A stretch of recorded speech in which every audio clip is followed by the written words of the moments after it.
Barbel, is my colleague Chris Drammer with us? Councillors, we're going to start the meeting now, okay? Can you all mute your microphones, please?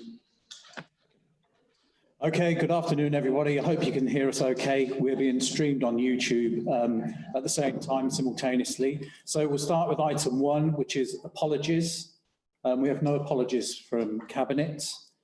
Item 2 is notifications requests from members of the public to address the meeting. I'm not aware of any members of the public that are looking to address the meeting. Item 3 is minutes of the meeting held in public on 12th of May. Cabinet, we happy to agree those minutes? Thank you, and I'll sign a copy and return it to Democratic Services. Item 4, declarations of interests of councillors, if there are any. Cabinet, are there any declarations of interests over and above what we've already declared on our forms? None. No. No. Thank you. Item 5, announcements. The only thing I will say is we've got nearly 20 items on the agenda this afternoon. So I'll just ask that those who have indicated they would like to speak, if we could be as succinct and as brief as possible. And the same goes for Cabinet as well, if we can, because it will make for a very long meeting if we don't adhere to that. Okay, so we'll move straight on to item 6, which is the Revenue Monitoring Report for the financial year ending 31st of March 2021. As at period 2, we'll go to Councillor Longley, please. Yeah, thank you, Chair. Well, the first thing to bear in mind about looking at this report, it is period 2, which takes you back to really quite close to the beginning of the COVID-19. So it was a shot at that point in time. And at that time, we're expecting the year end to be pretty much a break even, a slight underspend, but this far out, we couldn't get that close. Now, period 3, however, the end of the first quarter, things have sort of settled down over the last 3 months, as you might expect. And that is in the early stages of being produced, and pretty much is looking at a similar sort of trend. So broadly, what we're saying is, as business as usual, then we're looking like a pretty stable year. Now, if you look at page 13 and sort of scroll down, you see there's a few ups and downs, which we've talked about, and that will come out more in the wash in period 3. But there is an £18,207,000 predicted loss of revenue. Actually, that comes from our expectation of the rates and business rates in particular not being collected this year. Now, the way it works is that you collect it this year and you get it next year. So that's will be down the line, and we have to pay attention to that. Nick Scrimshaw did ask me if that was a prediction locally or nationally. It's a local prediction in conjunction with the boroughs and the districts, who of course collect it. So they're probably the best judges of this. But it's an early shot, and undoubtedly will change. But the message at the moment is that we've actually fared so far so good. Thank you, Chair. Thank you, Councillor Longley. So I've got Councillor Scrimshaw.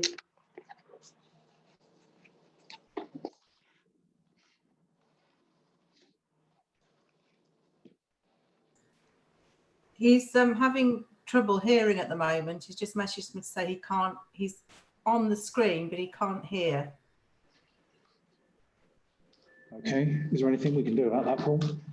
It sounds like a problem with his end. Okay, well, we've got Councillor Stambra as well. We'll see if we can get Councillor Scrimshaw in a minute. Is Councillor Stambra with us? Yes, I'm here, Chairman. Yeah, you go first, Chris. Right, so I'd like to just mention 3 things, if I may. Paragraph 5.6 talks about the potential for external audit fees to be higher than budgeted, but no additional expenditure having been agreed with the auditors as yet. They did give quite a good indication at Audit Committee recently that they considered their fee was likely to be in the region of £600,000 for 18-19, and presumably there'll be also a fee for 19-20, which I gather is going to follow on fairly quickly after 18-19. Does that fit with what we've budgeted, or have we budgeted quite a bit less than that figure? Be interested to know, and then perhaps we can include that figure in our projections in future months. Regarding paragraphs 5.37 and 5.38 in the NAS section, just wondering what the Northamptonshire share was of the 1.3 billion of funding nationally to support a national discharge programme that the NHS was provided with. That would give us a good indication as to whether what we're being asked to pay for come August, September time is covered by that amount or not. And then 5.38, the infection control fund, along with the money that's come, which is a sizable sum, which we're passporting in the main, have we been required to do any due diligence as to how that money is spent, please? Thank you. Okay, thank you, Councillor Stanborough. Is Councillor Scrimshaw available to speak to us? Yes, thank you. I am, Chair. Sorry, I was having difficulties getting to hear you, but I think I'm okay now. You can hear me, yes? Yes. Okay. Right, if I may then, speaking on behalf of the Overview and Scrutiny Committee, we'd like to acknowledge how much this report has changed from the last update, especially in relation to the financial implications of COVID-19. At that time, there was a huge forecast overspend, which has now all but disappeared, although we recognise this is partly due to an understanding that some of the emergency COVID costs will actually be met from the Council's original budget, and that even if the Council doesn't get the original service the money was supposed to pay for, technically there won't be a budgetary overspend. The committee, however, is very much aware that the real COVID costs are yet to come and are likely to be related to any subsequent economic downturn, and we would wish to stress to Cabinet that these future pressures cannot be overestimated and should be at the forefront of all of our minds, especially as they will have a direct impact on the proposed unitary councils and make future budget planning extremely difficult. And to that end, Scrutiny would very much like to understand how the figure of an 18.2 million shortfall for 21-22, shown in 7.9, has been arrived at. Both increases in demands for services and estimates about local income shortfall are very difficult to calculate. And we'd like to ask if this is purely an NCC estimation, or if, for example, it's based on any national forecasting, perhaps from the Office of National Statistics. And on a different but related point, we'd also like to ask more about the forecast cost of children's services and presumably therefore the cost of the contract with the new Children's Trust, which is being negotiated.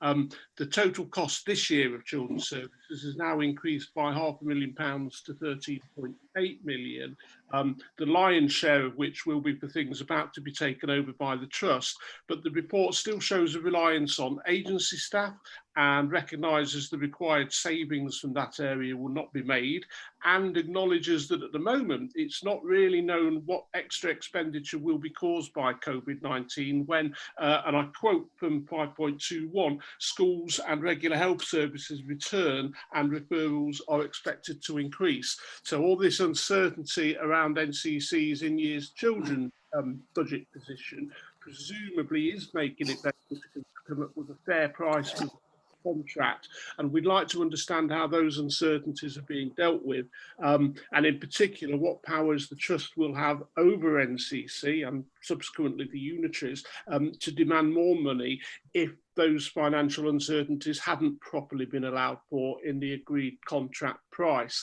And very quickly, if I may, Chair, the last questions we had relate to the Shaw PFI contract, and I simply wonder if you could maybe arrange for us to have a more detailed explanation than shown in 5.29 and 5.30, showing why a substantial under-delivery of savings due to legal delays and around the extra cost of 150,000 because no provision for inflationary uplift was made. We'd like to know why that was. Thank you very much, Chair. Okay, thank you. So there's quite a number of questions there. I've noted most of them down. The ones that we can answer now, we'll have a good go at, and those that we're unable to, I'm sure we can come back to you and give you a written response. But Councillor Longley, did you want to come back first on those? Yeah, I was going to respond very much as you have done. I think the one to start with is probably the auditors. It's probably the easiest one to answer. In that auditors being auditors, and Councillor Stanborough will be very familiar with these characters.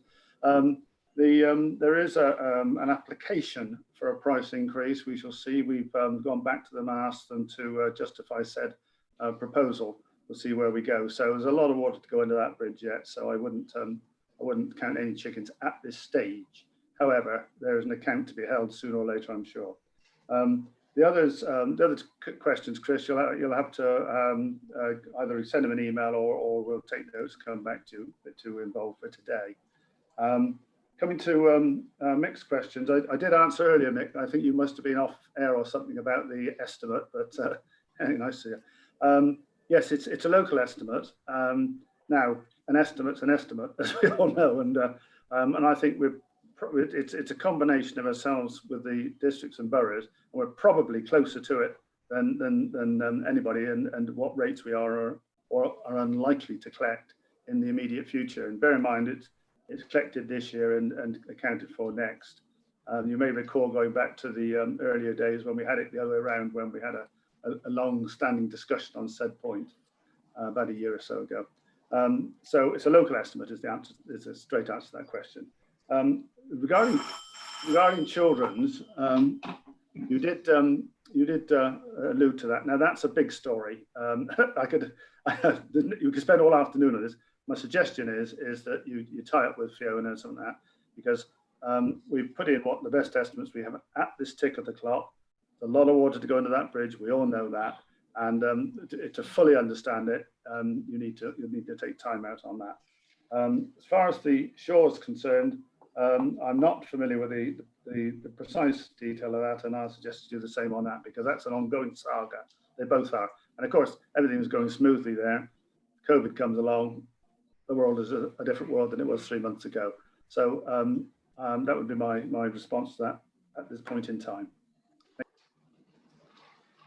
Okay, thank you, Councillor Longley. I'll just echo some of the points you just made there. I think one of the key concerns for us all, aside from where we're looking in P2, which I would say is in a pretty reasonable position, really, given the pressures and what I hear through other leader colleagues up and down the country. I think we can be quite satisfied with the performance, and I think the grip shown here at NCC with regard to this year. One of the big concerns, of course, though, is next year captured in that forecast collection fund exposure for 21-22, and also some of the locked-in costs and the future pressures that Mick spoke about. So they are, of course, the key concerns for next year, and there is a lot of work already underway and meetings being had to highlight those pressures, to make sure that we are honouring again that commitment we made a long time ago, that we would leave NCC in the best position possible as we move into the unitaries, and of course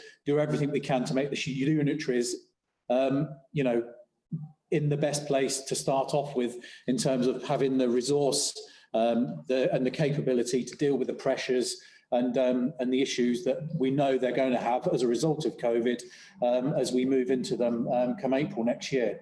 But I'm, you know, very satisfied that we've got some very good people dealing with the finances here, both looking at this year and next year. And I think this is a high quality report. It demonstrates grip. And I just want to also mention, if you look at page 24, it starts to take account and note of the money we've received from government. And I think that needs to be acknowledged. And of course, we welcome as much contribution as possible from governments for us to deal with the COVID pressures. But there's quite a list of that there already, and that needs to be acknowledged. And there is also some more that needs to be clarified around the 500 million to be distributed by the formula grant to local authorities to help meet the immediate pressure. So there's still some more that we need to show in the accounts as we come through into period 3, as Councillor Longley mentioned. So there are some questions there. We'll do our best to answer those offline, but I'm very pleased with this report. So I'll just ask Cabinet if you're happy to approve the report. Approved. Say agree, but we've got to hold our hands up. Let's have a show of hands here. Thank you. So we'll move on to item 7. That's the capital monitoring report, forecast outturn as of period 2, and Councillor Longley again. Right. Well, this is there's quite a few items on there, none of which were particularly controversial. Well, not at all controversial, as were all discussed and agreed at the board. Probably the most significant thing on there is that the plan is for 82 million worth of expenditure this year. Now, you may cast your minds back to last year. That's a very similar number that we had last year, although the budget last year was 144. We would always welcome new productivity programs should they come. But anyway, the current outlook is 82. It'll be there or thereabouts at the end of the year by the looks of things, as long as there's no major changes of any significance, which we don't envisage. And that's quite a modest expenditure. If you look back in past, it allows us to reduce borrowings as the years go on. Now, one point I would just briefly mention that if you carry on through the report, you'll see on page 36, there's the we've got 36. We've got items coming in where we've got productivity coming in where we're spending money and with good investments in the place area. So we'll be looking for more of those sort of things where we can look productivity. You may recall at the budget I banged on about productivity, and these are the sort of things we're looking for. Still looking for them, not getting enough of them. But 82 million looks like the number at the moment. That's about all I'm going to say on that, really, Chair. Thank you. Thank you, Councillor Longley. So I've got Councillor Scrimshaw.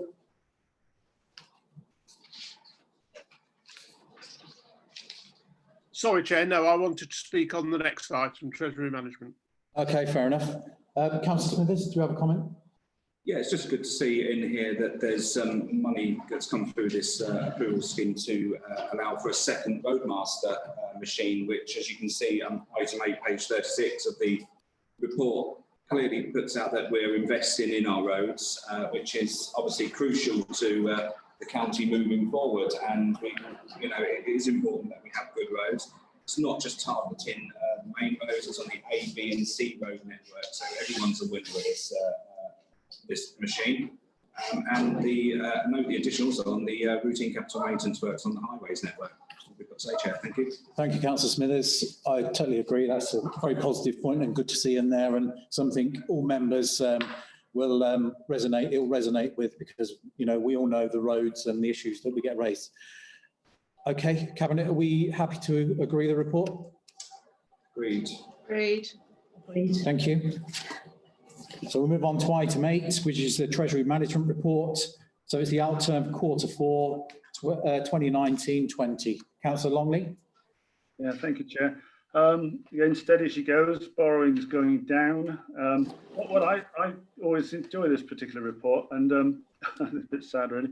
But one interesting point I would point out, just out of interest more than anything else, is if anybody wanted to turn to page 51, which is the profile of the maturity of loans. And if you look at this situation, you look over the next 5 or 6 years, then there's a number of relatively small loans being mature. And thereafter, there's about 25 to 30 years of virtually nothing. So it's heading in a good direction. There is one Lobo loan that comes up in the year, and that'll have to be dealt with. But other than that, it's not a huge amount to say. We all know what the current economic position is and the interest rates, and but this is long-term borrowing, and anybody that can guess that further than a few years out, good luck to them. But we do our best. So nothing really of any drama to comment on, Chair. Thank you, Councillor Longley. Councillor Scrimshaw. Thank you, Chair. I'd just like, if I may, to take this opportunity to once again suggest something that on and off I've been actually mentioning for years, although I haven't brought it up for a while. So with your indulgence, we'll take this chance to suggest it again. In fact, a previous finance portfolio holder had already agreed that this was a good idea, but so far it hasn't come into practice. And as we move towards unitary, perhaps it might be worth thinking about again. And I'm referring to how we compare our investment returns in Treasury management reports. Traditionally, NCC uses the interbank daily lending rate to compare its returns against, which in my mind doesn't really make any sense and invariably shows our returns in good light, but without any context. And I would suggest, wouldn't we get a better indication of our results if we compared ourselves to other similar county councils. That would show how we were actually performing against our peers and surely give a better indication of performance rather than comparing against what's almost an unrelated figure. I don't think we've got anything to worry about, as the 0.1% return that NCC are showing in this report seems pretty close to results of other county councils. For example, a quick Google search of recent Treasury management reports by myself as a non-financial expert, which I should point out, seems to suggest similar figures with our peers. Kent County Council, for example, are talking about a 0.83% investment return, Devon County Council 1.06, and Surrey at 0.75. I did find West Sussex talking about 1.69, but to be honest, I'm not sure if that's what they had actually achieved or whether it's still what they were hoped for and they were perhaps being a little optimistic. But that's where professional officer input would be useful. But I do think if we presented our figures against those sorts of benchmarks, it would offer members much better comparisons, so we could have more confidence in the figures shown in the report. On another very quick subject, Chair, I was, as you know, very pleased earlier this year that the council had been able to refinance a £10 million LOBO loan referred to in 6.6. And the report says that further details would be given in 8.1, so we can understand and compare and contrast how it sort of relates to the new Public Works Law board loan that replaced it. But unfortunately, that details aren't actually in the report. So could I perhaps be sent those details or given to a link or pointed to where they are, please? Thank you. Thank you. Councillor Longley, is there anything you'd like to come back on there? Just briefly, yeah, thanks, Mick. Any comparator that helps us assess our own performance is always welcome. I mean, we've got a good crew in Treasury, and anything that gives us a steer to go do it better is always welcome. So I've got no problem with it. I'll ask a question, see what they think. The other thing about the LOBO loans, any details available that would be open to you, and got any good ideas, we'll have them. Okay, yeah, thank you, Chair. Okay, thank you. Yeah, I'd just like to add, I think this report represents some good solid performance across Treasury management, and we'll take on board mixed comments and ask if we can perhaps see some benchmarking as is suggested in a future report. Is there anything further to add from Cabinet? No. Okay, are we happy to agree the report? Yes. Agreed. Agreed. Thank you. So we move on to item 9. So that's the final out-term report for the dedicated schools grant for the year ending 31st of March 2020. So we'll go to Councillor Baker, please. Thank you, Mr. Chairman. The dedicated schools grant, as you know, is for the year ending 31st of the 3rd, 2020. This is a ring-fenced grant allocated to the council by the government. You can see from the papers where the money is being spent. It's quite clearly laid out for you there to see. I just wanted to point out a few things which we see as main pressures, and that is the high needs. The deficit on the schools block at year end was 3.75 million.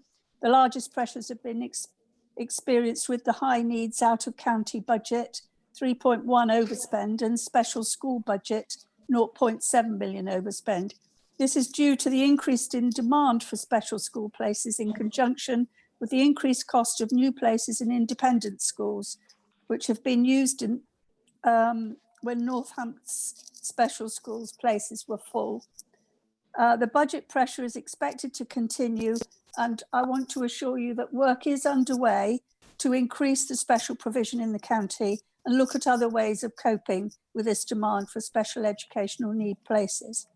There is also a pressure in early years on overspend of 0.4 million due to the combination of high needs demands on the inclusion fund and the early years advisory team restructure, resulting in one-off costs relating to redundancy and pension strain. No overspend is currently predicted in early years for 2021. So I think it's just that the report is for noting, and I have no more to add to that. Thank you.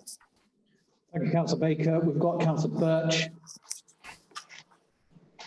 Thank you, Chair. Thank you, Councillor Baker, for that. And I have some questions about the Special Education Needs and Fund, particularly about the demand for SEND provision in special schools. It is escalating. 1,647 places were budgeted for. The actual number of pupils in special schools is 2,004. There are further 280 requests for places at the beginning of 2021. Now, you've mentioned there are plans for meeting this need. Could we have some more information at some point, please? There is an underspend of 0.5 million on provision for special education needs, SEN, pupils due to lack of availability of specialist support in mainstream schools. These are young people, for example, with autism, and they need special learning support to access the full national curriculum. Sufficient support is not there. When will we see the increased specialist support in school SEN units to meet this need? And final question about the education and learning of young people, which has suffered greatly during the COVID lockdown.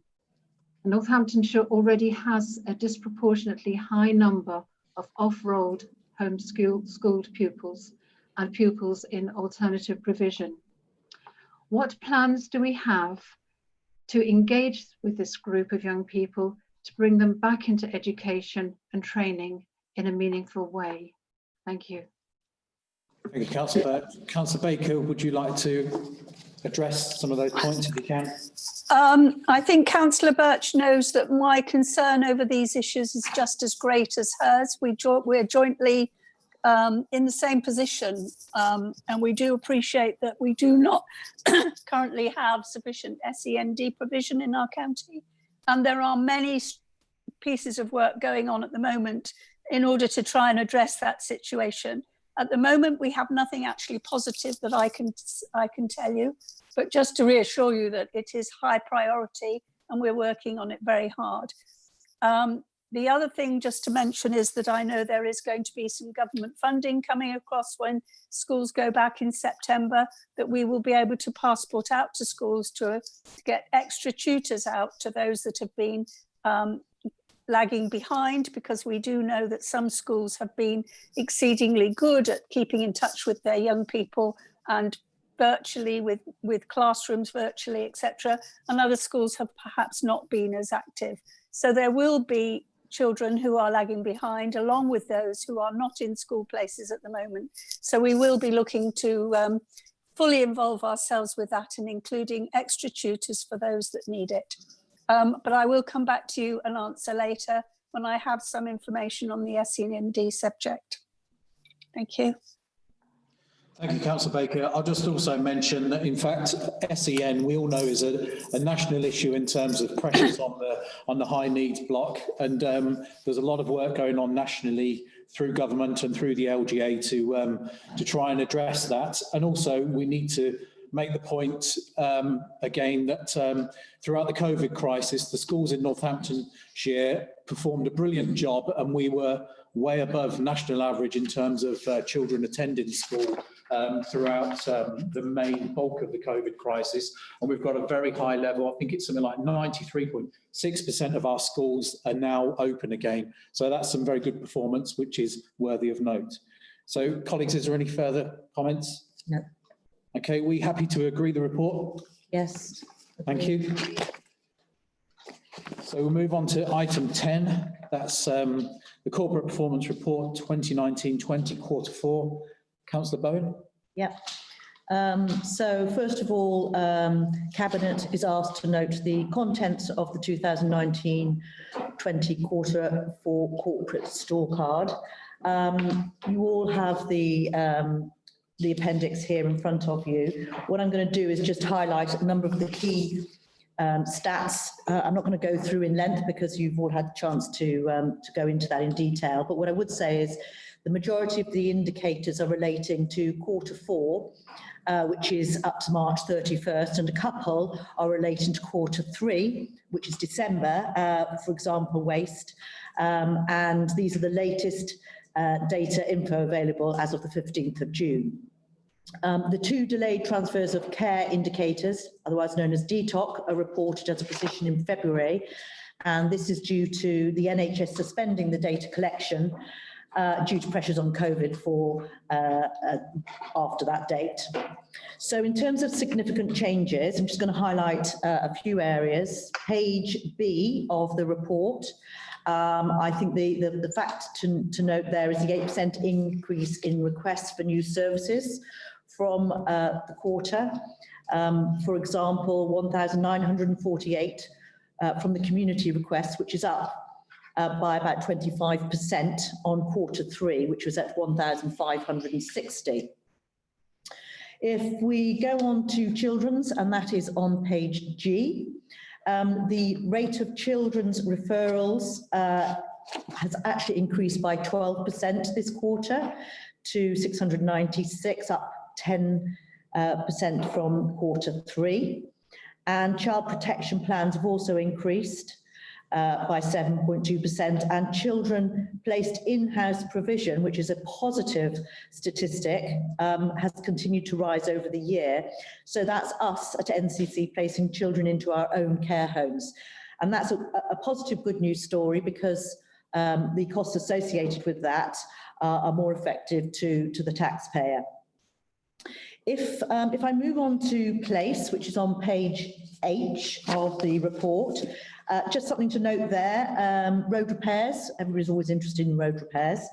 The defect repairs are up from Q3 by just over 3,500, and that is actually a normal state of affairs at this time of year, because obviously the weather has improved and therefore the defects that are patched up has also increased.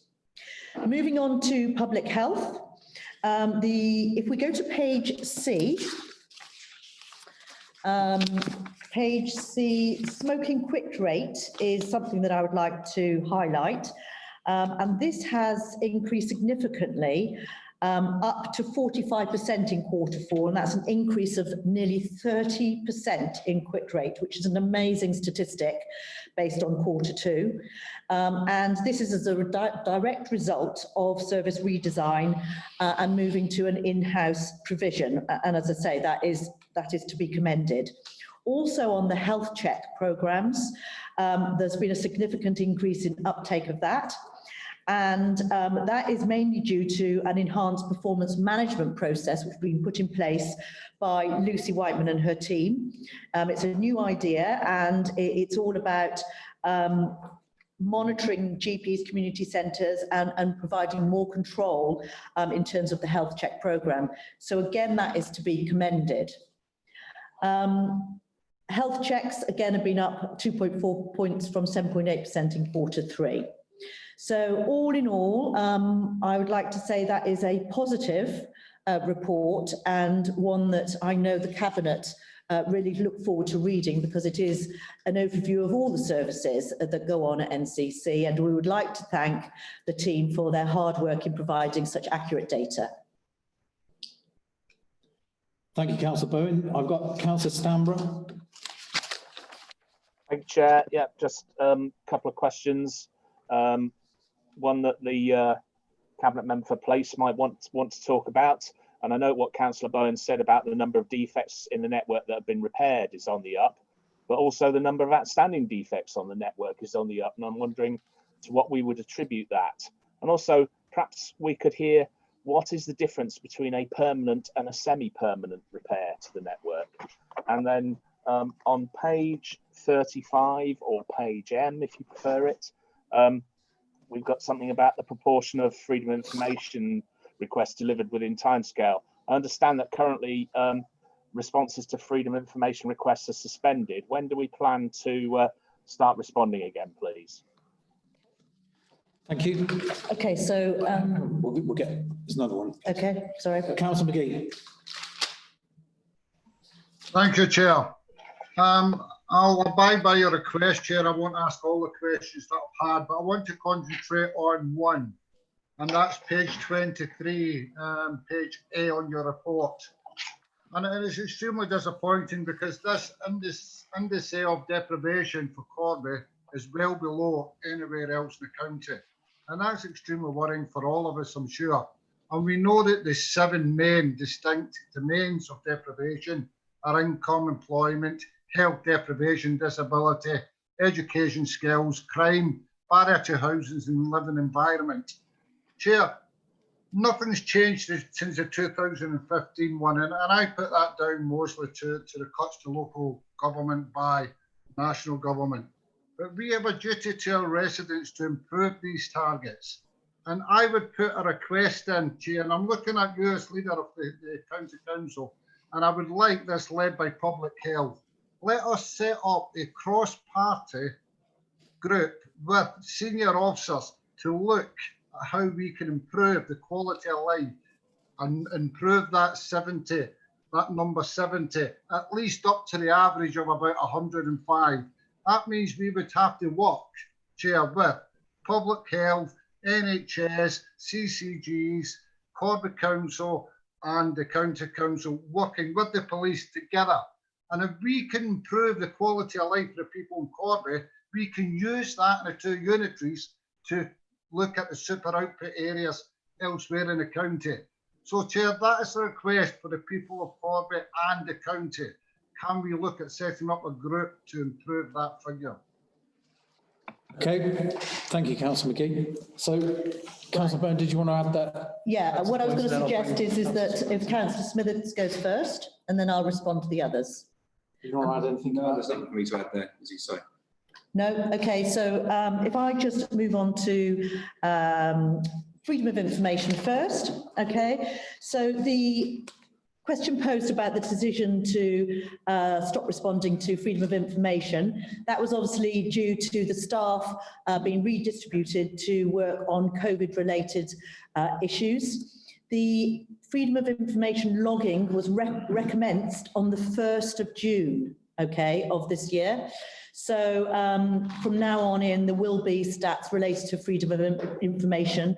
And in the next quarter, we'll be able to provide you with stats on how many that is. Obviously, there will be a slight change to what you'd normally expect because of this fact that we had it suspended for a while.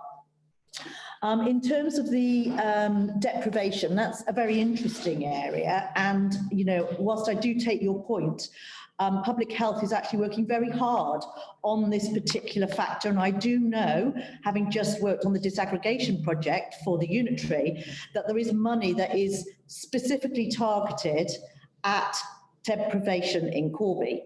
However, I do take your point, and I think that's something for us to take back to discuss with Lucy Whiteman to see what else we can do.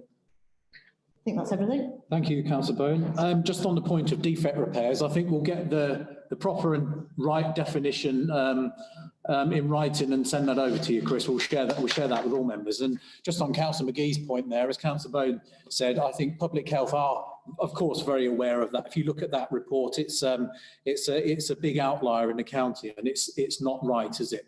Let's face it. So the challenge is what can we do on top of what is already being done? I think the opportunity that moving to having a North Unitary will perhaps give a bit more focus on some of these areas like Corby. But I think we could take that challenge away and see what we can do. Discuss it with the Director of Public Health and come back to you, Councillor McGee.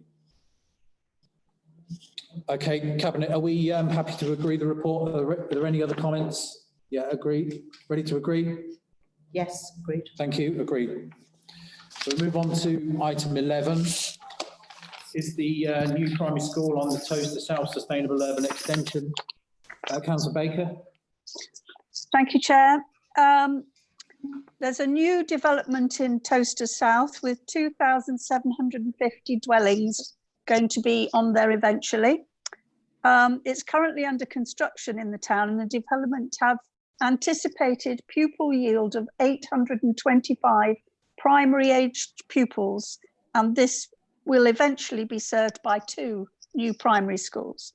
This proposal will bring forward the first of these new primary schools to the area.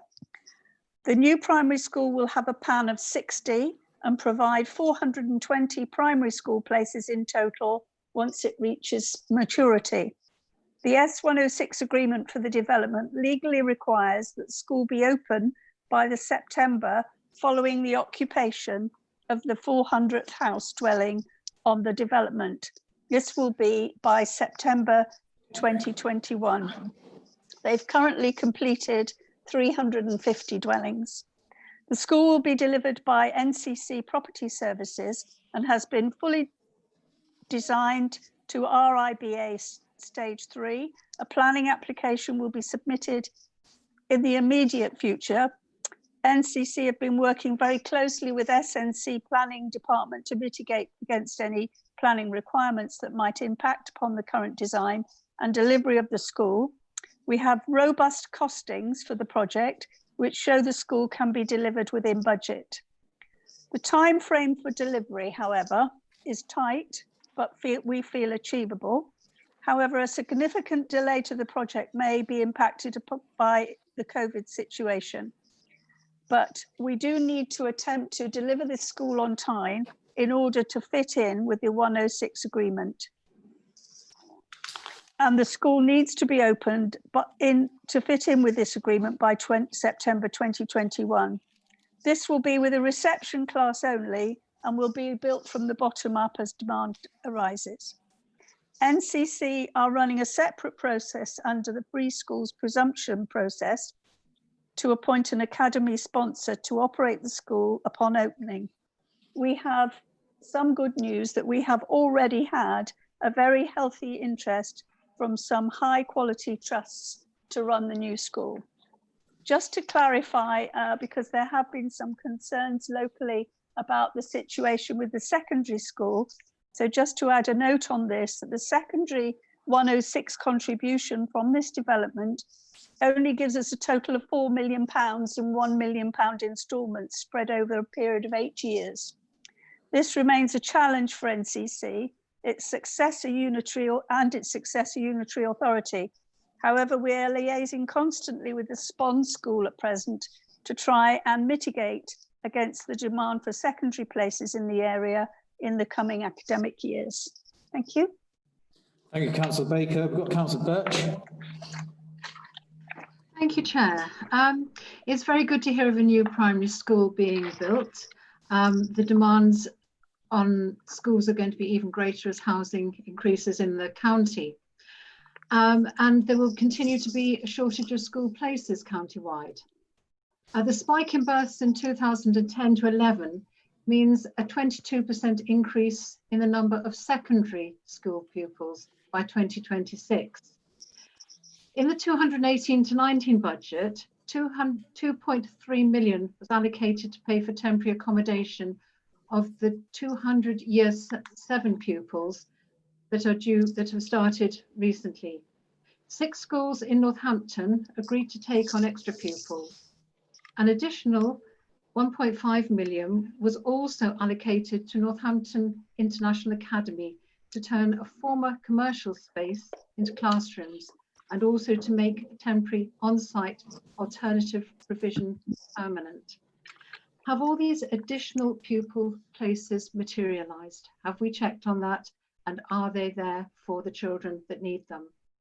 What is the predicted shortfall of all school places in the next 5 years? So, Councillor Birch, this item is about the provision of a new junior school, a new primary school in Towcester, not really about school place planning. That will come in a separate report that we have brought to Cabinet. So is there any points you wanted to raise on this particular item? No, just to say I'm very pleased there's a new school there, but it also highlights the need for school places elsewhere too. So I don't know if that's appropriate at the moment or not. Okay, thank you. Councillor Baker, is there anything you'd like to comment on that? Only just to take on board what Councillor Birch says. I'm fully aware of the fact that we have a shortfall, as I mentioned earlier, of secondary school places, and this is a high priority in the schools team. But I did want to actually say that we have done exceedingly well, and as you will probably have seen from a recent press release that went out, that we are second in the country for managing to get children into one of their 3 choices of schools for this coming September. So I think our children's team need to be congratulated for that work, because they've all worked very hard to make sure that people that apply on time have managed to get one of their 3 choices. Thank you. Good, thank you. Okay, Cabinet, are there any further comments? No. We happy to, sorry, Councillor Smithers. Yeah, I would just like to sort of draw the attention to item 7.3 on the report that the scheme was presented at the Capital Approvals Board on the 4th of June 2020 at a total cost of 7.712 million. It was recommended for inclusion into the monthly capital report elsewhere on this Cabinet agenda in order to secure approval for the promotion and development report into the committed capital programme. This is something that the Chief Executive highlighted a while ago, that there should be political and cabinet sort of membership to the Capital Approvals Board, which has proven its worth. That Malcolm and myself sit on that board, and it's a great conduit for the flow of the financial information coming back into cabinet. So we're fully abreast of where we are and at any particular moment in time. So just wanted to add that in there, really. Thank you, Councillor Smithers. That's good to know. Good. So Cabinet, are we happy to agree the report? Yes. Thank you. So we'll move on to item 12. That's the bus services in Northamptonshire. Councillor Smithers. Thank you, Chair. I will go over this report. There's various bits to it. So Section 3 provides a reminder of the County Council's role within regards to bus services. Section 4 summarises the initiative that the government has started to pursue before the COVID-19 pandemic, and we'll come back to some of those later on in the report, later on in the year. Section 5 also outlines the challenges that the bus industry has faced as a result of COVID-19. The loss of business is not unique to the bus industry, but we've needed it along with the railways to continue running during the pandemic to ensure people, particularly key workers, can still travel. The government is also still, well, it's not at the moment, it's beginning to say that we can travel on public transport, albeit with masks. Government has indicated that we will receive CBSSG restart funding for the tendered services for at least the 8-week period after June the 8th. Our allocation for this period was £27,000. So in line with the request from the DfT, we are intending to continue our payments to operators for the tendering service and concessionary fares in line with PPN 220. So Section 6 comes on to the electric bus town. There was interest in developing a proposal for Northampton. Stagecoach and Unibus were the 2 largest operators that were interested. The government grant would not cover the full extra cost of electric vehicles or hybrids for interurban services, so there was no funding that was obvious for this scheme. Government wanted all services to be covered, including some small operators who only run into towns as a small part of their business elsewhere. Section 7 goes on to the Rural Mobility Funds. This is specific to trial on demand services in rural or suburban areas. We have submitted an expression of interest in the area of Northampton and supported by one of the Lincolnshire county councils in the northeast of the county. Government will select which schemes to take forward on a formal bid process. Section 8, those who are eagle-eyed will notice in there it says the impossibility of funding an operator when it should say the impossibility of finding an operator. This is a one-off revenue funding to be provided in 2020 to 2021 to subsidise new services and continue ones that have otherwise been withdrawn. Subsequently, extend to embrace the impacts of COVID. Without funding in future years, any new services introduced could well have been withdrawn after a few months. Instead, we intend to continue existing services which could have been withdrawn, tendering services which were likely to be withdrawn as we were running out of funding. Commercial services, which is anticipated might be withdrawn due to the loss of passengers following COVID. Government has accepted our proposals and is paying us the 277,000 grants. The report recognises that unitaries will need to find funding if these services are to continue beyond April 2012. So I ask that Cabinet note the challenges faced by the bus industry due to the COVID-19 and the funding that is being provided by government, and the County Council to ensure that bus services continue to operate as set out in section 5 of the reports. 2, that they welcome the expression of interest for rural mobility funds set out in section 7 of this report. And finally, welcome the allocation of the £277,000 of the supported bus service funding to the County Council from government, and agrees that the approach set out in section 8 of this report for spending the monies. Thank you, Councillor Smithers. I've got Councillor Strachan.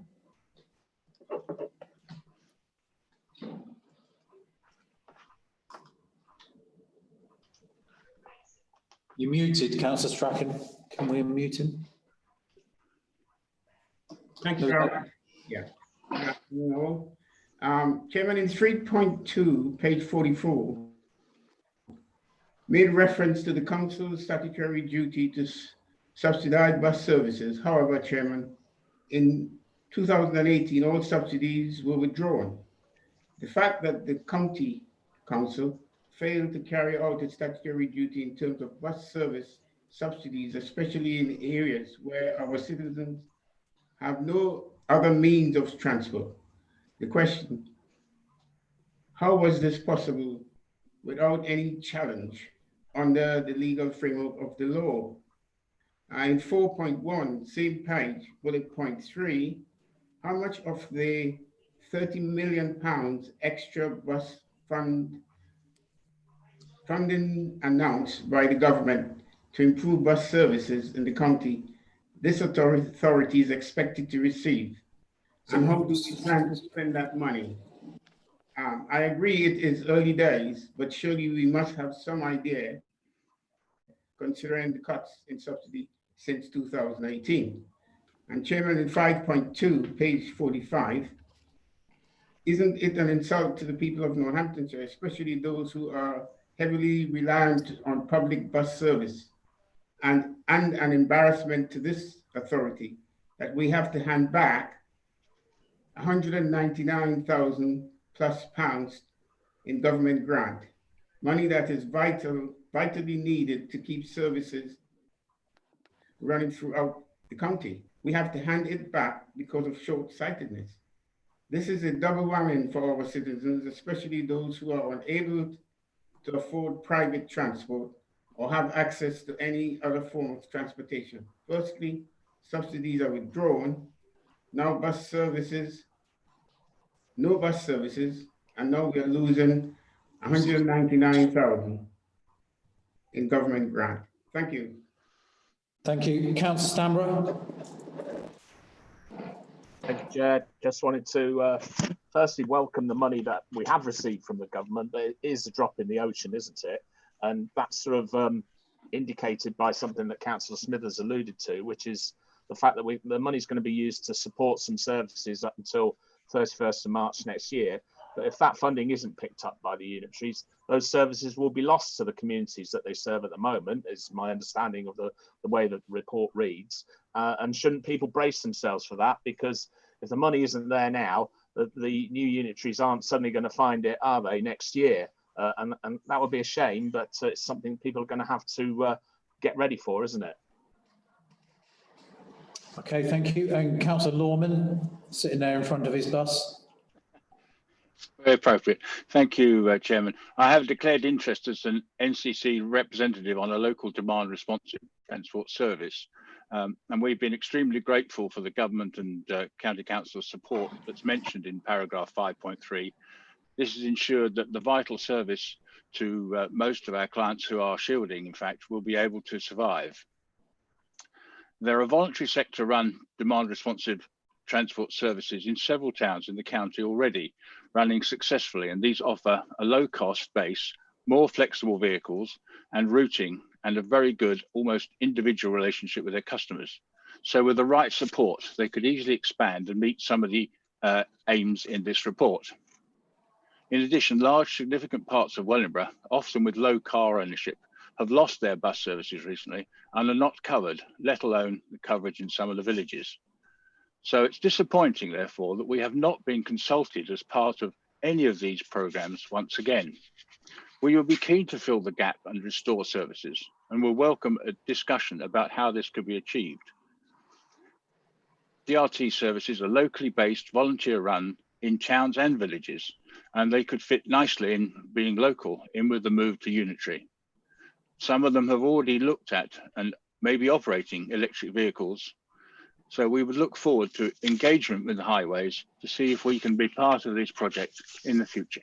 Thank you, Chairman. Thank you, Councillor Norman. Councillor Brackenbury, you had a comment? Thank you, Chair. I just wanted to say that I welcome this report and the additional, the allocation of funding to support bus services. And I'm particularly pleased to see that we have submitted a letter of support for an expression of interest by Lincolnshire County Council for improvements to their Call Connect service, which operates in North East Northamptonshire. I know this will be particularly welcomed by people who use that service. Thank you. Thank you. Councillor Smithers, is there any comments you'd like to come back with? Yeah, thank you, Chair. I'll go through these questions that have been put through, and if I do miss any, just please send me an email. But firstly, dealing with Councillor Strachan, under the Transport Act, the County Council has a statutory duty to provide the level of subsidised bus services which it considers appropriate. I mean, I think the key to your answer there is what it considers appropriate. And then let's not forget, the County Council has to deliver a balanced budget, and we've had some difficult times, especially over 2018/19, and we had to prioritise budgets, and unfortunately there was cuts in various areas, but it's what we consider appropriate. So I think we sort of cover that. Item 2, the £30 million of extra funding. I think you wanted to know what our take of that was. That was what was initially put into this report, 277,000. Item 3. The handback of grants and funds back to the government of 199,241. I will have to come back to you on the technical side of that, but the allocation of funding was based on the proportion of bus service mileage provided by the tendered services rather than the number of journeys that was made. So the tendered service was significantly less, but I will come back to you on that to give you a more in-depth answer. Going on to Councillor Stanborough's questions about, the unitaries picking up this work when the County Council ceases to exist. Again, this will be a decision for the North or the West authorities to pick up on as and when they see fit. But I can't imagine that the unitaries will not want to pick up on this work, and I'm sure, with the best will in the world, they will find some type of funding coming through from government or from one shape or another. So I'm hoping to ensure that these services will continue for a long while yet. Councillor Norman, thank you for your acknowledgement on the service and the vital line that it provides to your residents. That's very good to hear. Regarding consultation on the various areas that you mentioned, I will come back to you on that as well, and we'll see what we can do with the Police Directorate to get a form of consultation in place with the smaller operators, if that's something that's going to be deemed as being prudent and useful. But I thank everyone for their questions, and if I have missed anything, I do apologise, but please feel free to email me if you have any concerns. As Malcolm always says, if you have any good ideas, we're always open to those as well. Thank you, Councillor Smithers. Cabinet, are we happy to agree the report? Yes. Agreed. Thank you. So we move on to item 13, which is the reprocurement of services to support young people in Northamptonshire who are at risk of not being in education, training or employment. Councillor Baker. Thank you. As you say, this report is in relation to the commissioning of services to support young people who are not in education, employment or training. This is always referred to as NEET. Local authorities have a duty as part of Education and Skills Act 2008 to encourage and enable to assist young people's participation in educational training.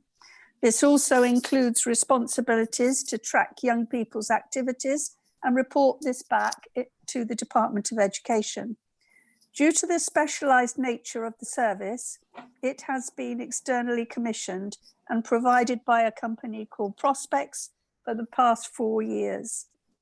The service has contributed to a reduction in the number of young people who are NEET, this year achieving the lowest level of NEET in the county's history, 3.5% for 2019-20. This is lower than the England average of 5.5% and East Midlands average of 6.5%, and the third lowest when compared against statistical neighbours.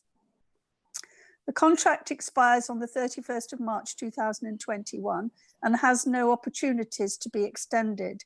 It's proposed that the services are re-procured from the 1st of April 2021 to be extended by the Children's Trust to support its work with vulnerable young people. A contract period of 1 year with the option of an extension for another year should the Trust wish to do so. This will allow flexibility as the unitary councils and the Children's Trust develop. An annual budget of 975,000 is recommended, which is the same as the current budget, and we think this is a very worthwhile spend for the results that we've had from this service. So I'd like to recommend that to Cabinet, please. Thank you, Councillor Baker. We've got Councillor Stone. Thank you very much. We're obviously between a rock and a hard place in terms of re-procuring is concerned. So I totally understand that. But can I ask that we have a view about how the unitaries could indeed bring these back in-house? It isn't true that we've always commissioned out. We've usually provided this service in-house. And the advantage that gives us is that councillors have a proper grip on exactly what is going on with our NEET population. And we can work with other parts of the service to ensure a very holistic, rounded approach to supporting these young people. One of the things I'm really worried about in the present contract, and the one that you're just recommending being re-procured, is the very small focus on very vulnerable young people, when we know that the NEET population is much bigger than that. So I've got a worry about that. I've looked at the equalities assessment, impact assessment, and you know, it isn't satisfactory. I have got lots of questions I want to ask about that. I want to know about BAME young people. I want to know about the gender difference. I want to know about the spread of needs across the county. I want to know what schools are doing the best they can and which schools are failing. I need an awful lot more information. And in fact, I think this is such an important area of work. I think we ought to ask it to go to scrutiny, so all those questions can be taken up and be properly looked at. I know that Prospect started off with a much bigger budget. I know that they've had to dramatically cut their services. They no longer are open in the way that they used to be, and it makes it very difficult for families and young people to self-refer. I think there are issues, Councillor Baker, if you don't mind me saying so, in the way the data is collected and the way the data is presented. There are huge questions, you know, if young people sign on for a course but don't actually attend, they're still counted. That's not right, is it? If young people apply for a course in October but only go twice, they're still counted. That is right, is it? You know, there are huge anomalies in the way that we track and trace and count. And I think it's in all our interests to understand much more fully what is going on with our NEET young people. Thank you. Thank you. Councillor Baker, is there anything you'd like to comment on there? Only in the fact that we are just re-procuring this contract for 1 year, which will, with an option for another year if needed, but it will give the unitary councils time to settle into their new roles, and actually, if they decide differently to work in a different way, they have got the option to do that after the end of the first year. So I've noted all your other comments, and I will talk to the team about that as well. Thank you. And just to add, I think there is some good performance here, and that's highlighted in paragraph 3.9. And I think the team that's delivering this needs to be congratulated with that, because we're lower is better, obviously. The NEET figures, both the England average and the East Midlands, as you mentioned, Councillor Baker. So Cabinet, are we happy to agree this report? Agreed. Agreed. Thank you. So we move on to item 14, and that's the update on highways procurement and delegation to allow the appointment of legal, commercial and financial advisors to the procurement project team. Councillor Smithers. Thank you, Chair. So this item updates Cabinet on the County Council's imminent highway service procurement, seeks delegated authority for the Executive Director of Strategic and Transformation in consultation with the Cabinet Member for Highways in place to appoint legal, commercial and financial advisors to the procurement project team, and provides accompanying information on project budgeting and funding. The report follows on from the November 2019 Cabinet update, where it was agreed to commence procurement of new highways contracts for the future unitary authorities. To allow time to complete the procurement exercise, a short-term contract with Kier WSP has been agreed up until the end of July 2021, with an option to extend that contract to April 2022 if needed. Significant planning work has been undertaken within the County Council in liaison with representatives from the new shadow executives, and the early stages of the procurement exercise have now commenced. The project team is now at the early stages of procurement exercise have now commenced. The project team now requires the appointment of a dedicated legal and commercial and financial advisors to support the continuation of the process. This is being pursued with support from LGSS through an existing Crown Commercial Service framework, providing access to the required expertise. The project team have estimated the total cost of the procurement as being 1.4 million. This is in line with the initial estimates that were presented to the Leaders Oversight Board and Cabinet of 1 to 1.5 million. The Business Rates Retention Pilot, the BRRP Board, agreed in June to fund half of the procurement costs for 2020 to 2021, and the 50% balance of the 2021 funding from the county will be met through existing resources. So Cabinet is asked to firstly note progress to date in the highways procurement project. 2, to agree that delegated authority be given to the Executive Director for Strategic Delivery and Transformation in consultation with the Cabinet Member for Highways in place to appoint legal, commercial and financial advisors to support the highways procurement exercise. 3, approve the use of NCC budget to part fund the highways procurement project until the end of March 2021, including funding the appointment of legal, commercial and financial advisors. And finally, to note that additional funding from the Business Rates Relief Project will be used to part fund the project costs until the end of March 2021. Thank you, Councillor Smithers. We've got Councillor Stanborough. Thank you very much, Chair. Straight to the nub, I think. £1.4 million, which is quite an astonishing amount of money. I think many people across the county hearing that we're going to spend £1.4 million to renew or replace a contract will be quite amazed, especially when you realise that it looks like the most of it's going to be spent on lawyers, accountants and consultants.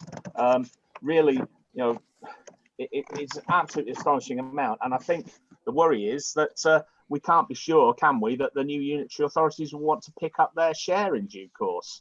What happens then, I suppose, is the question. Thank you.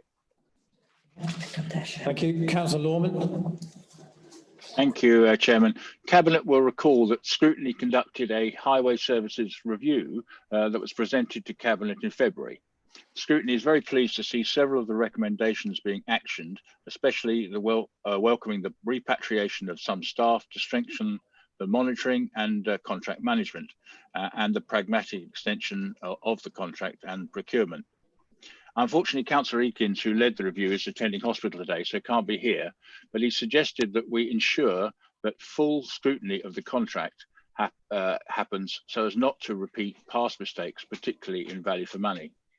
Scrutiny also looks forward to the written updates on actions done, as agreed at the Cabinet in February, as we have agreed with internally to review the whole process after 6 months, COVID permitting, of course. Thank you. Thank you. Is Councillor Scott indicated? Thank you, Chairman. And apologies for my late arrival at the meeting. I had to crank up the old system to be able to get through to you. And thank you for the report. I note that in clause 3.1, it talks about the procurement of highways contract for the future unitary authorities. Clause 3.8 talks about our intention to conduct a full procurement exercise for a new longer term contract for each of the 2 unitaries. These types of contract normally cover a 5-year period with an allowance to extend for a further 5, but the phrase longer term contract seems to imply something up to 10 years with a possible extension. What do you mean by longer term contract? In North Northants area, there seems to be an appetite for having the highways service in-house rather than being contracted out. Will the process allow for this option to be evaluated and included as a choice? As I understand it, should be considered, and I'm not sure whether it has. If it has, could we see the paperwork? While I note clause 3.1.2, and I understand that putting together these contracts takes a considerable period of time and is further complicated by procuring 2 contracts, how confident are you that the process will be completed and signed off by vesting day? And the same question applies to it having signed off by July 21 or July 22. And should not the incumbent authority be the ones that sign off after vesting day? After all, they're the ones that have got to run with it if they accept the terms of it. Won't be here after vesting day. And in terms of the delegated authority, which the paper is mainly about,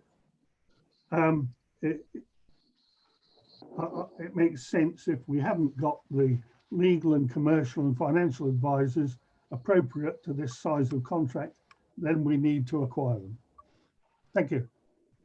Okay, thank you. Councillor Smithers, would you like to respond to any of those points? Absolutely. So, Councillor Stanborough, I just want you to know it's not to renew a contract. This it's a full procurement exercise.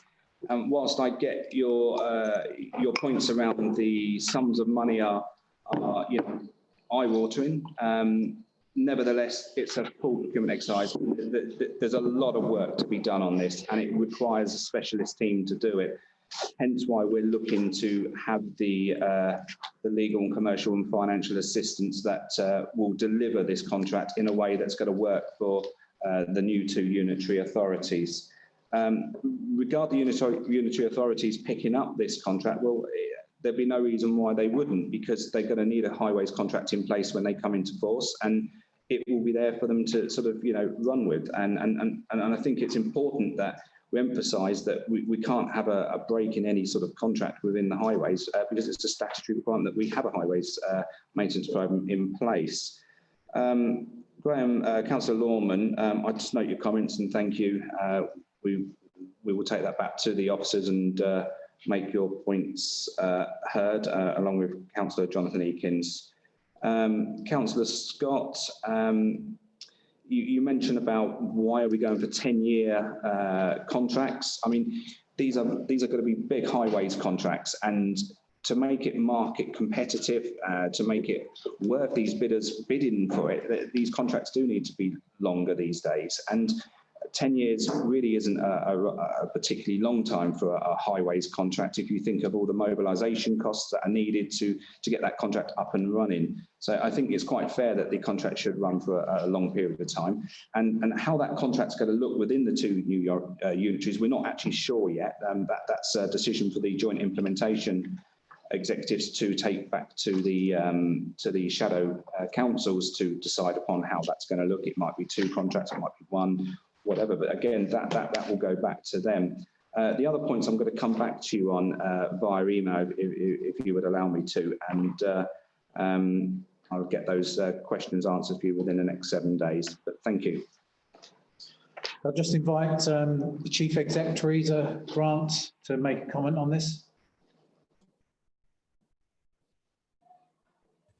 Thank you, Leader. Just very, very briefly, Jason's covered most of it, but I did want to add that this proposal has been discussed by the 2 shadow executives. They are fully in support of the approach and signed it off last year. And in fact, we discussed it at a meeting that was held in Corby from memory. And also the sign-off of the new contracts will happen post vesting day, and that will be signed by the 2 new unitary authorities. They get a regular update on progress on procurement of the new contract, and it is a new contract, as Jason has just pointed out. It's not an extension to a contract, and the cost is extremely, I would say, average for a procurement of this size. And if you check that with any government commercial services, you would say they'd probably estimate higher. I think we're doing it at a very reasonable cost considering the size of the contract. And of course, we want the best possible contract that can be managed tightly in the future. So you get what you pay for, basically. If we get good advisors, we'll get a good contract.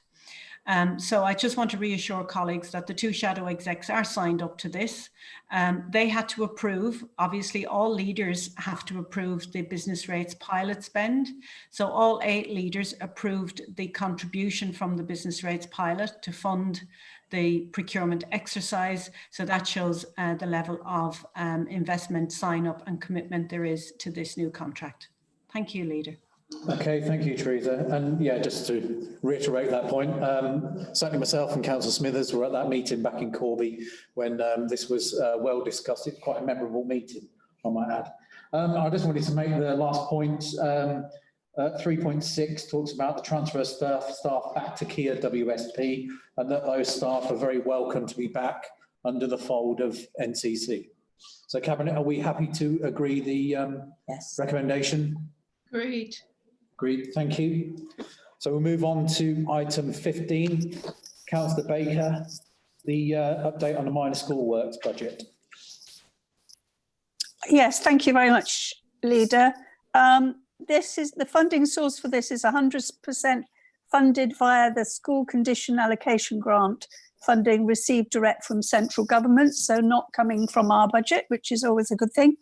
NCC has a statutory obligation to maintain its maintained schools estate. We retain the responsibility for maintaining 82 schools in the county as of today. Progression of the 2021 SMW budget will allow NCC to fulfil its statutory obligations to this regard. The budget is informed by a rolling programme of condition surveys that informs the remedial works that will be need to progressed within the year's allocation funding. We currently are progressing surveys at 22 schools in the county, 11 of them actually in each unitary area, and it's anticipated that this number of schools will allow us to progress works at all surveyed schools whilst allowing us to retain a healthy contingency emergencies over the rest of the year for who knows what might come along. The condition surveys have been informed by those schools with either known condition issues or the longest amount of time since their last survey was completed. We did 24 schools when we established the school's minor work budget, so we are hoping, but no guarantees obviously, that we've addressed the schools in the worst condition last year.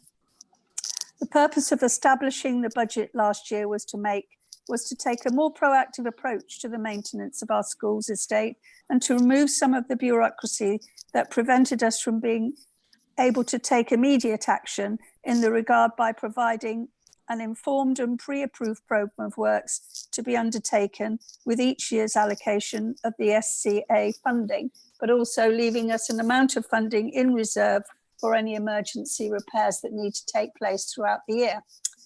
Thank you. Thank you, Councillor Baker. So we haven't got any speakers on this. I think this is something else, Councillor Smith, as you mentioned, goes through the capital approval board, is it? Absolutely, Chair. It just again highlights the importance of that board and how it's well managed. And yeah, a great example of it. Good. So Cabinet, are we happy to agree the report?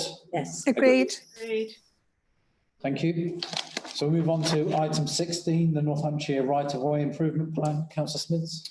Thank you, Chair. Northampton's rights-of-way are a significant part of our heritage and a major recreational resource. They enable people to get out of their cars to enjoy the beauty and the tranquility of large parts of our countryside to which they would not otherwise have access. Our rights-of-way network provides a healthier alternative for accessing work, leisure, facilities, shops, services and schools.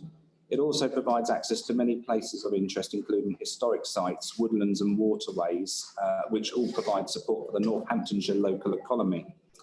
Of course, there are environmental benefits too, as diverting people away from their cars helps reduce the use of fossil fuels as well as congestion on the roads. Additionally, paths between fields alongside hedgerows and by the watercourses provide opportunities to protect and enhance wildlife and habitats. As the Highways Authority, we are required to publish a right-of-ways improvement plan covering all of our county. The plan assesses to the extent of which local rights of way we meet and present and the likely future needs of our public. The plan also includes a statement of action that we propose to take for the management of our rights of way and is for securing and improving our network. Our original rights of way improvement plan was dated in 2007 and needed revising. We went out to public consultation on the draft revised plan, as well as asking parish councils, the Northamptonshire Local Access Forum, NLAF, and the Ramblers for their views. We have used this valuable feedback to shape the new rights of way improvement plan, which we present here. With a clear vision in the form of a rights of way improvement plan, we will be better placed to seek additional funding as and when opportunities arise. We will utilise innovative methods to delivery of the service and to ensure that the rights of way meets the people's needs as much as possible. We aim to manage our rights of way effectively and efficiently, working with other communities, farmers, landowners, partner organisations, volunteers, and of course users. Although there are no financial implications rising directly as a result of approving the rights of way improvement plan, it does set out our long-term aims and ambitions. To that end, for this financial year, we propose to invest £500,000 into delivering a number of actions set out in the plan. So I ask that Cabinet approve the adoption of the new rights of way plan.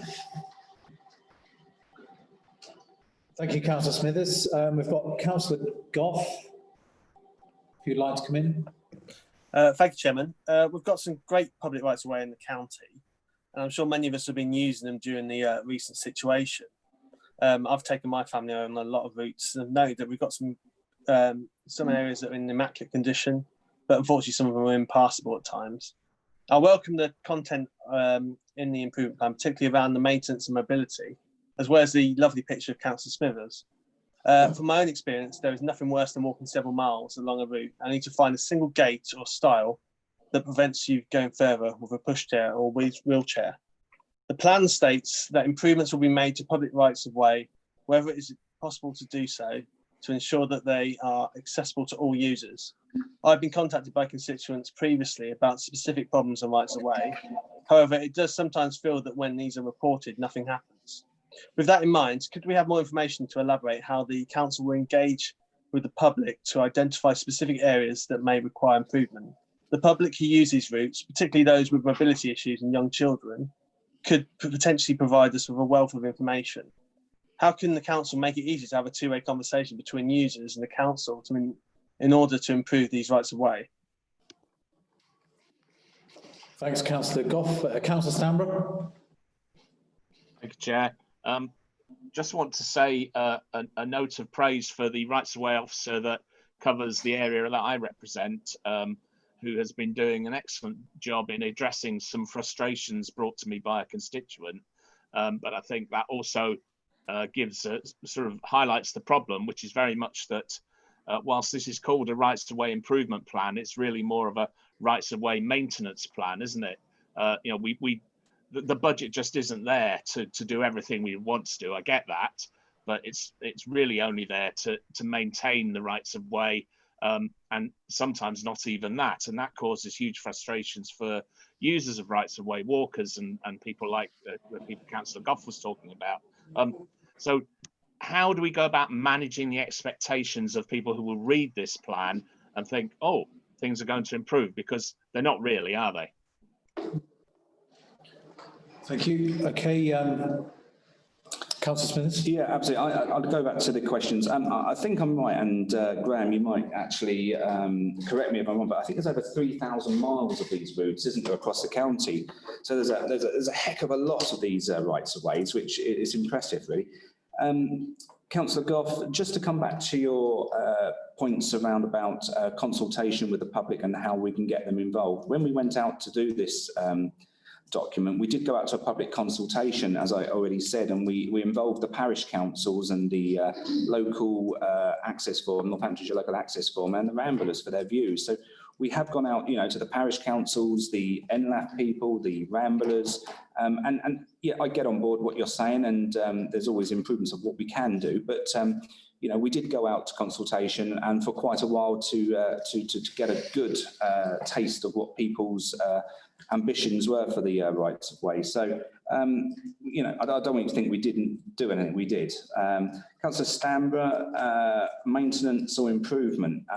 If we don't maintain the rights of way, they become unusable. And that's not an improvement. So, you know, maintaining is improving to a degree. So once we maintain those rights of way, we improve them to allow access for people as they move forward down the various routes across the county. So I'll just sort of bear that in mind. Thank you, Chair. Okay, thank you. Cabinet, is there anything to add, any further comments? Thank you. Are we happy to agree the report? Yes. Okay, brilliant. Thank you. Move on to item 17. That is the commissioning of safeguarding targeted interventions and appropriate adults and PACE transfer service. Councillor Baker. Thank you, Chairman. This report is in relation to the commissioning of the safeguarding targeted intervention services as part of the council's early help offer, in particularly the upper end of that continuum, working with families who are engaged with social care, but where the children and the young people are living at home, with the objective of supporting the family so that children can continue to live at home with their families. Additionally, the Police and Criminal Evidence PACE Act 1984 requires that the police and local authority to work in partnership to provide an appropriate adult service for children in custody and a PACE transfer service. These services also need to be commissioned in 2019-20 PACE services. They supported 290 children and young people whilst in custody. The current provision is provided by 3 providers, each of whom have a different speciality. So therefore, we do need to have the 3. Contract monitoring has shown positive and sustained outcomes for families the services have worked with in ensuring the majority of children and young people are able to remain living at home with their families. As there is no provision in any of the contracts for any extensions, it is proposed that the services are commissioned from the 1st of April 2021 for a period of 4 years. The funding available from 2021-22 is £940,000 per annum in total. This is a lower amount than the sum of the current total contract values due to reduced availability of grant funding. The appropriate adult and PACE transfer services is a statutory requirement, and they will therefore need to be commissioned along the same lines as the current services. Future proposals for safeguarding intervention services are currently out for consultation, and the views of these being sought from the frontline professionals across all agencies, providers and services, and children and young people and their families. And these will all be taken into account when the contract is awarded. Consultation feedback will be analysed and the content of the needs of the population of Northamptonshire in order to inform the exact nature of the services that are required. Thank you. Thank you, Councillor Baker. Councillor Stone. Thank you. This is quite a chilling report, I feel. And, you know, we're really difficult to know what to say. We are living in a really critical situation where a lot of our children have been really seriously impacted by COVID. We know that mental health issues have escalated. We know that we are looking at an economic crisis, probably a recession, if not a depression, where families are going to be plunged even further into poverty. And yet we have a proposal on the table to cut money from essential services. I find it really, really unpalatable when at the same time, we've just heard the Cabinet agree to an over £1 million spend on a procurement project. Our children are worth much more than this offering, much, much more. And I think it's a scandal, to be perfectly honest with you. And Councillor Baker. Oh, Councillor Stone, hang on a second. You're using very strong language here. We're actually renewing all of these contracts. So I don't really see why you need to.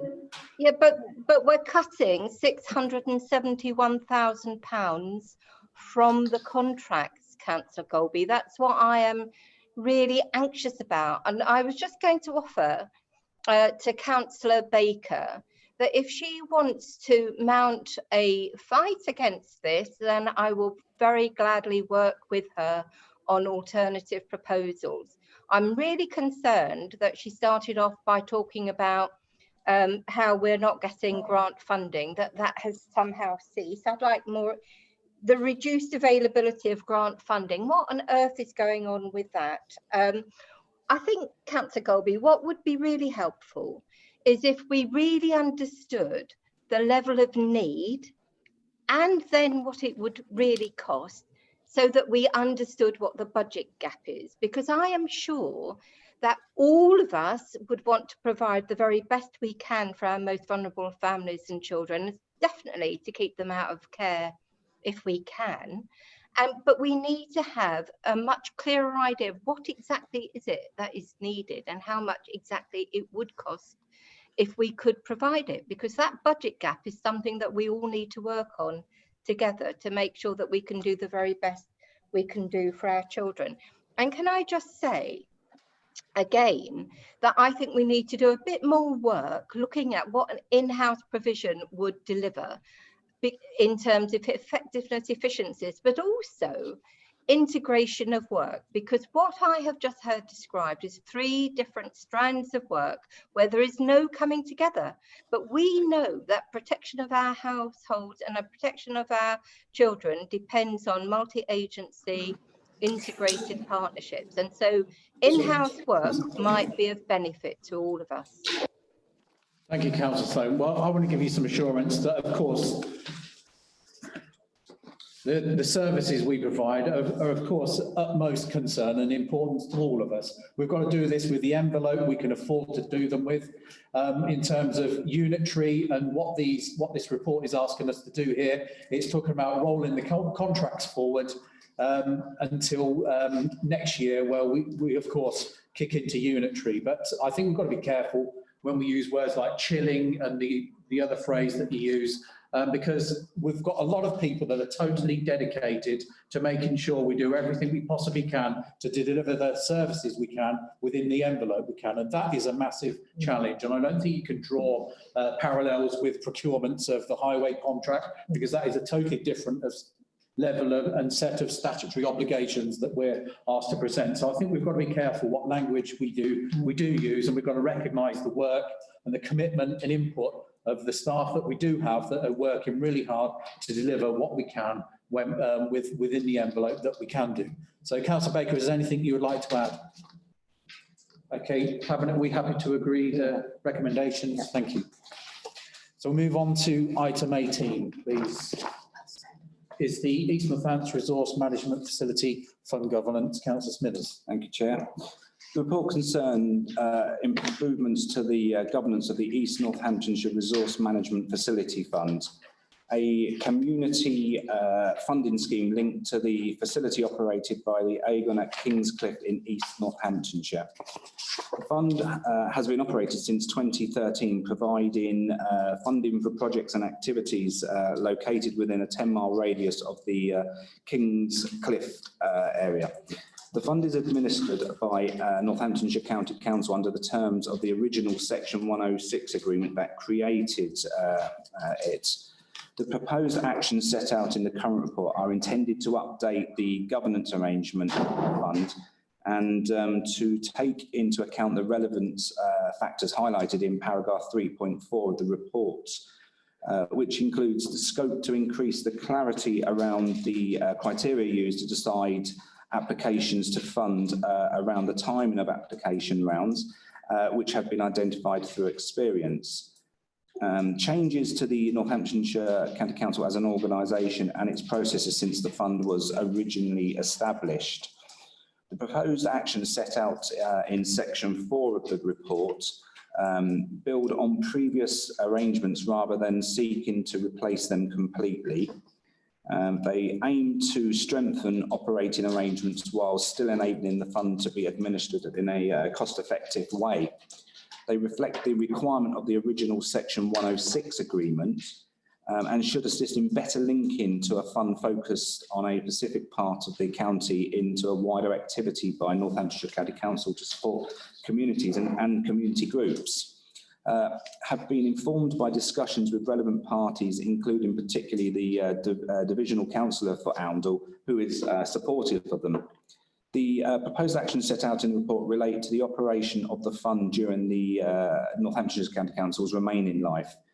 Matters relating to the operation of the fund under the 1st of April 2021 will need to be considered as part of the establishment of the new unitary authorities. However, the proposed actions should provide a firmer basis for the longer term future. So some of the additional background of this, you will note from paragraph 3.2 of the report, the amount of funding available to the fund is linked to the amount of waste deposited at the Kingscliff site, as noted in paragraph 3.4 bullet 3. You'll note this is also increasing. The funding available to the fund in previous years has been as followed. From 2013 to 14, it was 6,844.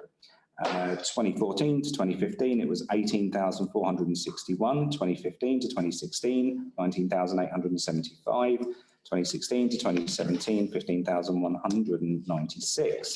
2017 to 18, it was £7,589. 2018 to 2019, it jumped up to £24,845. 2019 to 2020, it went up again to £53,169, and for 2020 and 2021, the projected figure is £72,555. These types of activities that have been supported from the funding of previous years include creations of improvement for community amenity spaces or facilities. It also includes activities supporting health and well-being, including for people in particular groups such as young people or elderly people.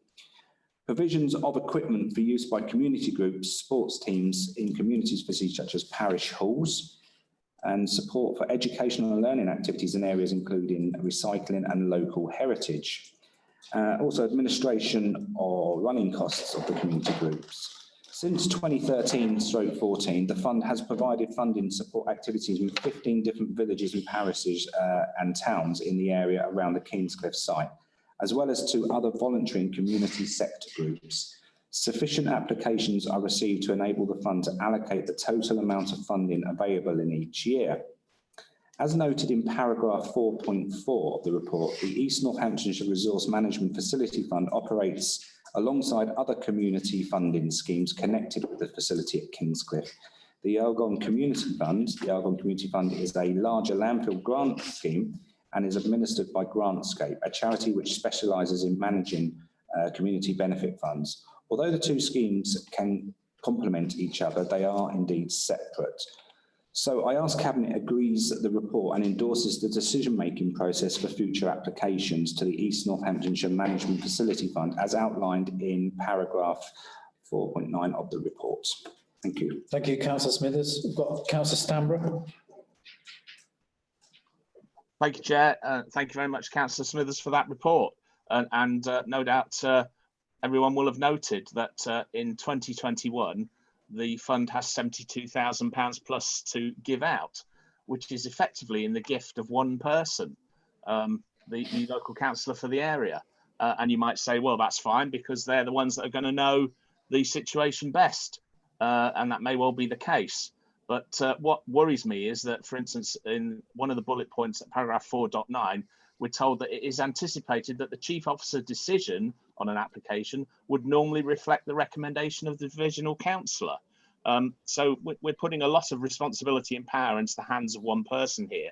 What I would ask is that to achieve some transparency, we do with allocations of money from this fund what we used to do with the Empowering Councillors funding, which is to just make a small amount of information available in the public domain as to who was funded, a sentence on what the funding was for, and the amount that was given. I think that would aid transparency in this respect. Thank you, Chair.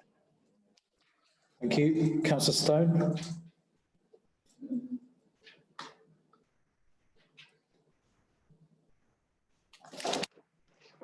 Councillor Stone, I've got you down on this item. Sorry, I wasn't going to talk on it. Okay, thank you. Councillor Smithers. Yeah, thank you, Councillor Stamber. Point taken. I will take your suggestion. Sorry, I think someone's indicating, Chairman. Chairman, someone's indicating on the meeting. Yeah, Councillor Stamber. Just spoke. No, I'm the one to speak on that, Chairman. Okay, I haven't got you down, Councillor Stratton. Would you like to make a comment very briefly? Well, no, that was sent through to since last week to the Democratic Services. Okay. Well, is there anything you want to say briefly? Yes, please. Thank you very much. Thanks for your patience as well.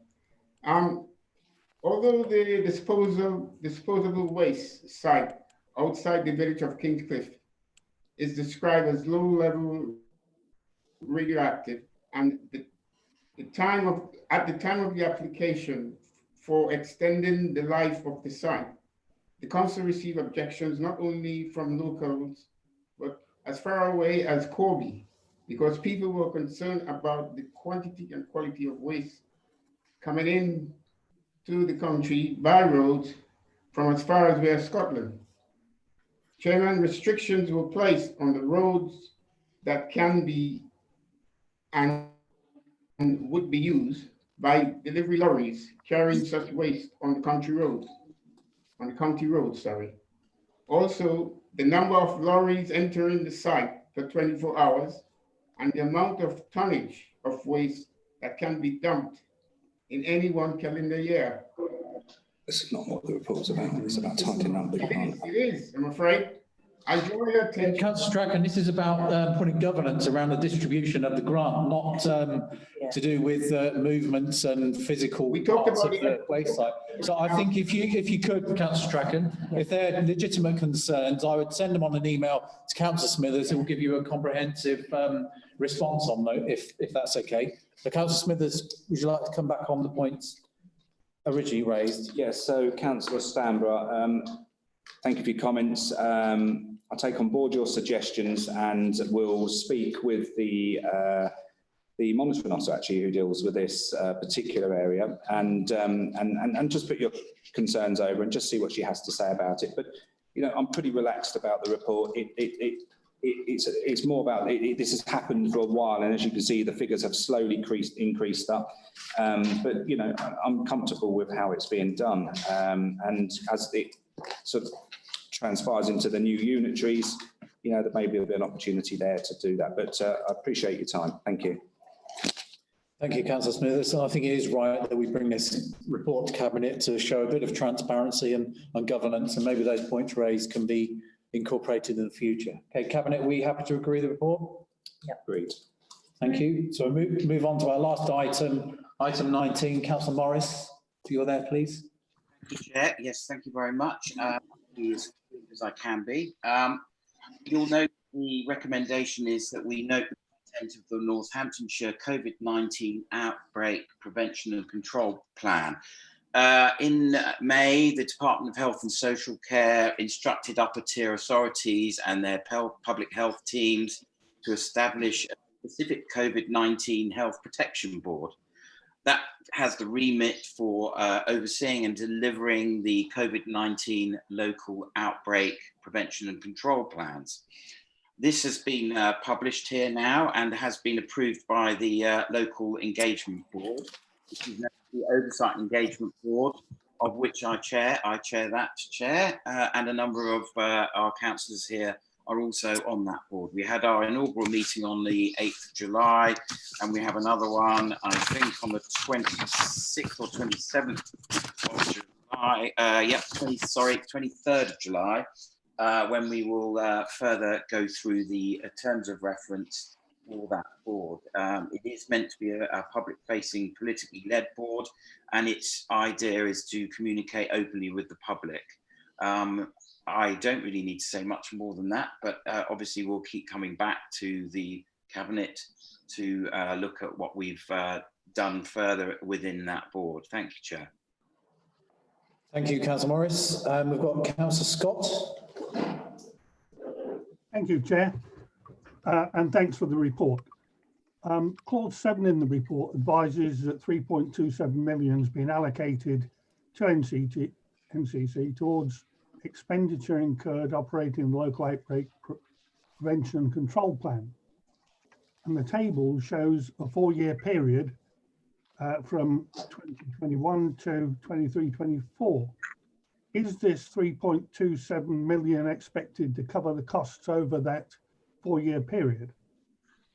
Clause 8 in the report has an amber risk for a lack of timely data to enable to implement the plan adequately, and the mitigation is to escalate concerns to national colleagues to ensure more timely data flow. What timing are you getting currently? What do you require? And what are the barriers for putting that as amber? Thank you very much for the plan. It's very easy to read.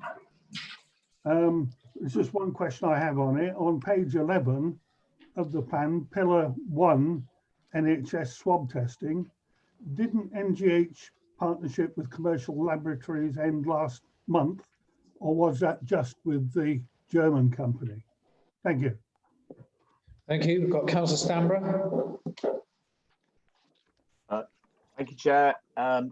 Just wanted to ask about the plan itself. It's a reasonably high-level document, which is of necessity, perhaps, with the style and the way it's laid out.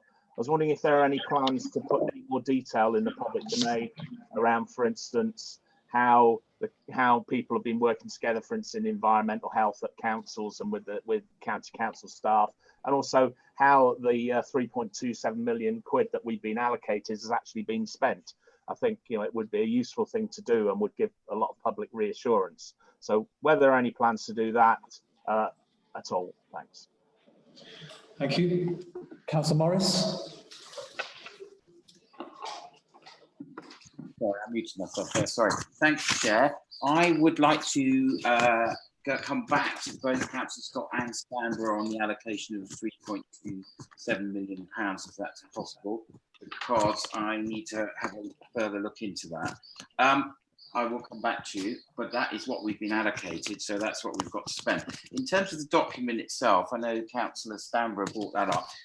What I didn't say is this document is a live document, and it will develop as we go further along. This is the start of the journey of this document, and each time there's another layer of content or evidence that will be added to the document, so it will change. And I would like to say that there'll probably be a standing item at the Cabinet to keep bringing that report back so that we can highlight the changes to the plan. At the moment, of course, we've only had one meeting of the board, which and so it will be changed as we go along. And the other board, the local health board, will also feed into that, so it'll keep moving. But I will come back on the £3.27 million, if I may. Thank you, Chair. Thank you, Councillor Morris. And I've just asked Anna, who's sitting behind me, that money, that 3.27 million is one-off funding. So we'll have to see if we obviously need it all, and indeed whether we get any more in the future. I thought the plan was very clear and very simple to read, and it highlights and shows how we all link in both regionally and nationally. And I hope if and when we need it, it will work as it's laid out there. So thank you.